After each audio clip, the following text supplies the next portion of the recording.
In this video, I'll cover return values. Just like a variable, the return value of a function always has a data type. That's referred to as the return type. In a nutshell, the return type of a function specifies the kind of value the function will send back to the caller. Let's take a look at an example. Here I have a function named add that defines two parameters. The first parameter is named operand1 of type int, and the second parameter is named operand2, also of type int. In front of the function name is also a data type, that is int. This is the return type. This indicates that this add function returns a value of type int. So the function declaration is the return type, the function name, and the parameters. And by looking at the function declaration, the name indicates what this function does. In this case, it performs an add operation. The parameters define the inputs that it expects, and the return type defines the output or the return value that we get back when calling this function.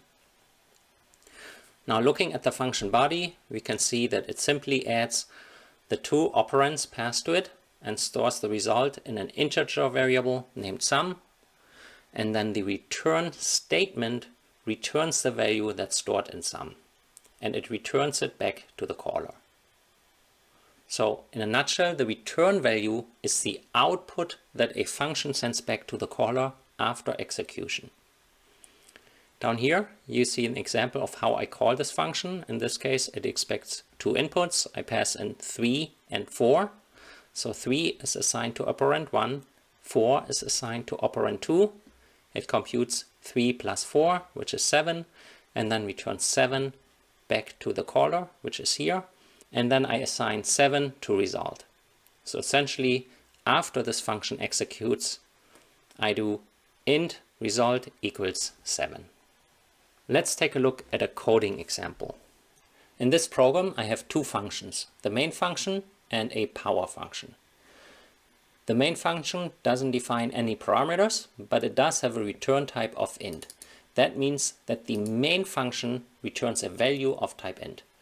And the very last statement inside this function is the return 0 statement. This means that at the end of the execution, the main function returns a value of 0. Now for the main function, 0 has a special meaning. It means that the main executed successfully and that there were no errors during the execution. Now let's take a look at the power function. The power function defines two parameters. The first one named base of type int, the second named exponent of type int. So this function expects two inputs. And what is the return type of this function? The return type is double. Remember, the return type always precedes the function name. This means that the power function returns a value of type double. Let's briefly go over the function's body to see what this function does. As a first statement, I declare a double named result and I initialize it to 1. Then I have a for loop where I use I as the counter variable and I execute this as many times as the value that is stored in exponent. So if exponent is 5, I execute it 5 times. If exponent is 10, I execute it 10 times. In each iteration, I take the value stored in result and I multiply it by the value in base. If base is 5 and exponent is 3, I perform 5 times 5 times 5. In each iteration, I multiply it by 5. And since exponent is 3, I would execute this for loop 3 times. And each time I multiply by 5. After the for loop completes, I have a return statement that simply returns the value stored in result back to the caller. Now let's take a look at the main to see how I call this function and store the return value. Here I call power, I pass in 2 and 3. This executes, it gives me back a value, and then I assign this value to my result variable and I print it out to the console. And I execute this. Now I call this function, I go into this function, base is 2, exponent is 3, because I passed in 2 and 3. Then I execute the for loop.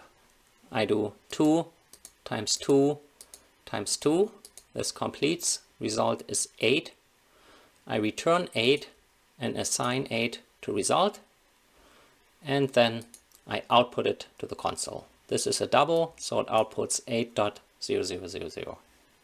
Now, in certain cases, you don't really care about the return value. Maybe the function does something that is also helpful and you don't really need the return value. So regardless what the return value is, you can always call a function without capturing the return value. So in this case here, I call the power function and the return value is simply lost. I don't care about it. I just execute the function and then I continue with my program. This is totally valid code. You don't need to capture the return value if you don't really care about it. Now there's another interesting fact. The set of data types doesn't equal the set of return types. There's exactly one more return type that is not a data type. This one is void. So if I have a void function, let's say I print a value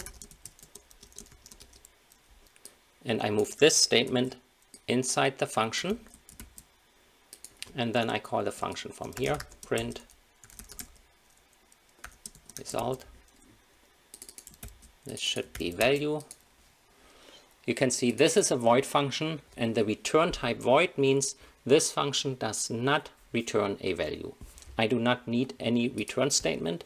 I could add a return statement, and because it doesn't return a value, the statement inside a void function is always return semicolon. There's no value that I would return. If I put a value here and I would want to execute it, you can see void function print should not return a value. So this gives me a compile error. So for void functions, it's always just return. When I run this, I call the first function to compute the value stored at 8. Then I pass 8 to my print function and this prints it out to the console. Now one last thing to remember about return values is that all the functions we had so far just had a single return statement inside the body. But sometimes you need to have multiple return statements. For example, if a negative exponent is passed to my power function up here, it will result in unexpected behavior. So I do want to capture this with the if condition that checks if the exponent is negative, and if this is the case, I add another return statement. That means if the exponent is negative, I return, and I would not execute the remaining function. Whenever you encounter return, it stops the execution of the function and returns a value to the caller. So here I want to return 1 divided by power of base and then negative exponent. Let's take a moment and digest this. I pass in an exponent. I check here if the exponent is below 0. If it is negative, I call the very function that I'm in. This is called a recursive function call. This shows you that you can call the same function that you're currently executing from within that function. Here I pass in base and I flip the sign of the exponent. So I do know here that the exponent is negative. So negative times negative is positive. So for example, if I pass in -2, this becomes +2. And then in this function call, I would skip the if statement because I know now my exponent is positive, compute the power of the base and the exponent that was passed to it, return it to the caller. Now the caller is right here. Then I compute the division and return the result to the original caller, which was down here. Let's use the debugger to step through this. I pass in 2 and -3. I run the program. Now base is 2, exponent is negative. So this is true. I go into this return statement. I cannot return anything yet because I still have to resolve this function. So I call power with 2, and negative times negative 3 is positive 3. So I step into this function call. So I now have base 2 and exponent 3. I skip this condition. I compute now 2 times 2 times 2, which is 8. I return 8 to the caller, which was right here. So this is now 8. So I compute 1 divided by 8 and return this to the caller, which was down here. And the result is 0.125. Then I call the print function and print it to the console. I can see the result down here. The result is 0.125.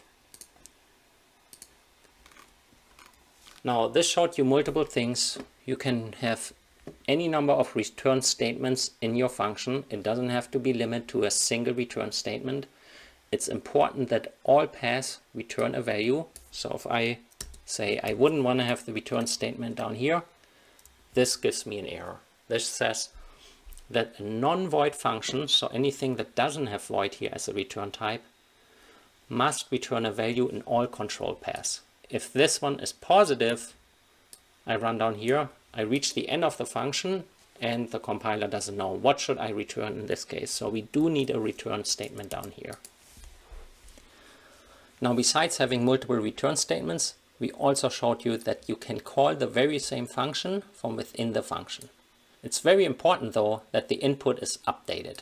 If I were to call with the same input and I run this, this would keep running and running and running. At some point, my program will run out of memory and crash. So it's important that we update it, that eventually it stops calling itself, hits what is referred to as the base case, where it no longer calls itself, and then starts returning from all these function calls. I hope this gives you a good idea of how to use return types, how to return values inside your function, and possibly even write a recursive function that calls itself from within the body. Thank you for watching.